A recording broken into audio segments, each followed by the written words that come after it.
ID hack হয়ে গিয়েছিল। প্রিয় ভাই বোনেরা, এই বিষয়ে যারা বিশেষজ্ঞ তারা পরিষ্কারভাবে বিভিন্নভাবে বলেছে যে আইডি এইভাবে হ্যাক হতে পারে না।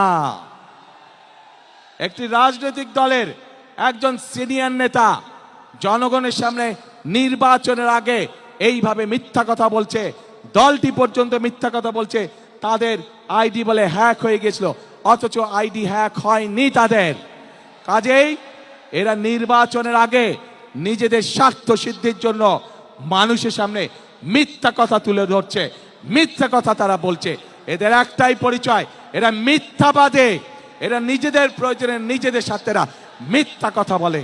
যারা মিথ্যা কথা বলে, হাজারো লক্ষ কোটি মানুষের সামনে যারা মিথ্যা কথা বলে, যারা বিশেষজ্ঞদের মুখের উপরে মিথ্যা কথা বলে, এরা আর যাই হোক এরা দেশ দরদি হতে পারে না। এরা আর যাই হোক এরা কখনো মানুষের দরদি হতে পারে না। এরা আর যাই হোক এরা কখনো জনদরদি হতে পারে না। এদের দরদ শুধু এদের নিজেদের লক্ষ্যের জন্য, এদের দরদ শুধু এদের নিজেদের উদ্দেশ্যের জন্য।